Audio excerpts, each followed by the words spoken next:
अवाजी समातुन ताईं radio voice of Sindh London. हाणे जॾहिं सिंध सरापा जदोजहद बणियल आहे, जॾहिं मुख़्तलिफ़ पार्टियुनि खे पाण में इतिहाद करणा आहिनि, त उते सुवाल पैदा थिए थो त इतिहाद कंहिंसां कजे ऐं कीअं कजे। इन समूरी सूरत हाल ते ख़ूबसूरत लेखक हुसैन सारंग लिखे थो,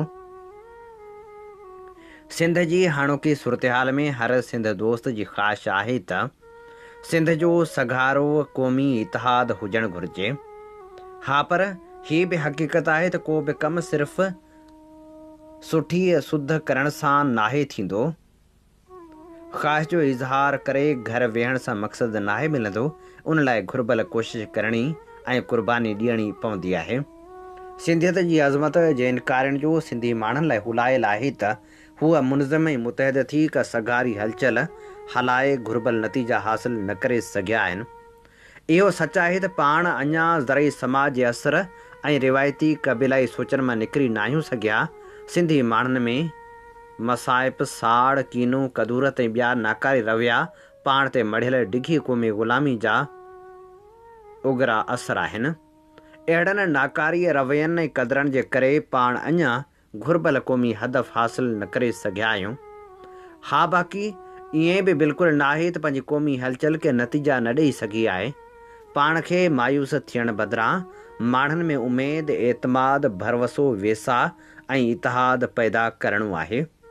पंहिंजी क़ौमी जाखोड़ खे लोए सिर्फ़ु वेॾूं कढण सां माण्हुनि में मायूसी पैदा थींदी आहे। नाकामियुनि सां गॾु कामयाबियुनि ऐं ख़ामियुनि सां गॾु ख़ूबियुनि जो ज़िक्र करणु ज़रूरी आहे। सिंध जी क़ौमी हलचल जी तारीख़ जो मथाछिरो छेद ग़ैर सियासी जाइज़ो ऐं ग़ैर साइंसी तजियो करे सिर्फ़ु ग़लति नतीजा न कढणु घुरिजनि। सिंध में सवें बाकिरदार, बाहिमत ऐं बासलाहियत जाखोड़ी क़ौमी कारकुन मौजूदु आहिनि। पाण खे अञा वधीक महिनत करणी आहे। सिंध में इतिहादनि जी सियासत बाबति भरपूर लिखणु ऐं ॻाल्हाइण जी घुरिज आहे। माज़ी जे इतिहादनि जे कामयाबियुनि ऐं नाकामियुनि खे साम्हूं रखी सिंध में घुर्बल नई सघारी क़ौमी इतिहाद जी उमेद खे पूरो करे सघिजे थो।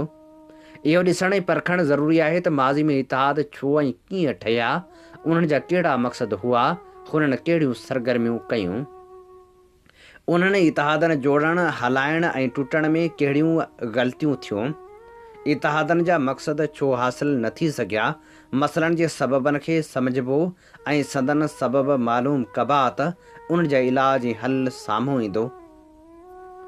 अॻूणनि इतिहादनि जो तइमीरी तनक़ीदी जाइज़ो वठण खां पोइ सिंध में घुर्बल नए सघारे क़ौमी इतिहाद जो क़याम अमल में आणे सघिजे थो।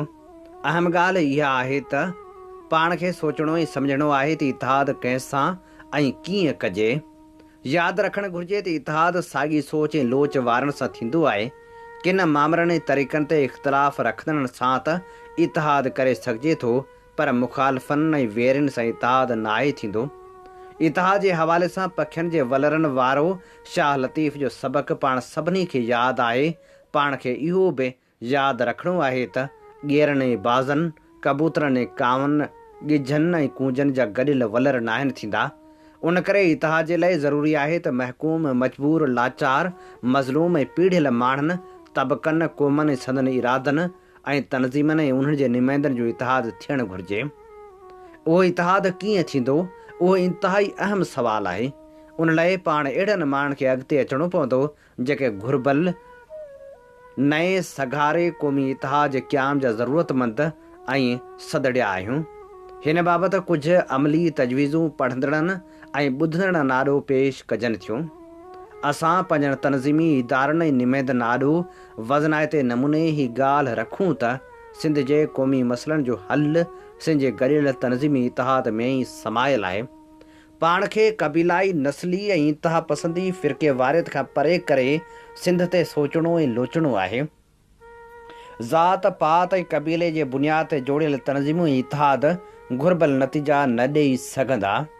अहिड़ो माहौल जोड़िजे जंहिंमें सिंध जी क़ौमी सोच रखंदड़ सियासी जमायतूं ऐं समाजी तोड़े अदबी तनज़ीमूं गॾिजी घुर्बल नए सघारे क़ौमी इतिहाद जो क़याम अमल में आणे सघनि। इतिहाद में अहिड़ियुनि सियासी जमायतनि ऐं समाजी तोड़े अदबी तनज़ीमनि खे शामिल कजे जेके सिंधी क़ौम जे क़ौमी मामलनि ऐं मसइलनि ते थोरे फ़र्क़ सां साॻी सोच रखंदड़ हुजनि। सिंधी क़ौम जे अलॻि क़ौमी वजूद जे इनकारी जमायतनि तनज़ीमनि धुरियुनि ऐं फ़र्दनि खे इतिहाद में शामिल न कजे। नस्ल परस्ती, मज़हबी इंतहा पसंदी, धारी आबादकारी, जागीरदारियत, ज़मीनी वालार, इंसानी हक़नि जी लताड़ ऐं सिंधु दरिया जे पाणी ते धाड़े ख़िलाफ़ मुस्तक़िल इतिहाद जी जमहूरी जोड़जक कजे। इतिहाद जी जोड़जक ऐं जाखोड़ रिवायती इक़्तिदारी इतिहादनि वारी न हुजे। सभिनी जमायतनि ऐं संदनि निमेदनि खे हिकु जहिड़ा हक़ ऐं इख़्तियार हुजणु घुरिजनि। फ़ैसिले साज़ी इदारती तनज़ीमी तरीक़नि सां कई वञे।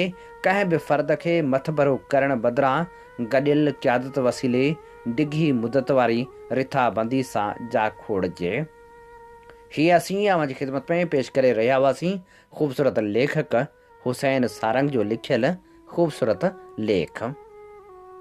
अवां जी समातुनि ताईं radio voice of Sindh London.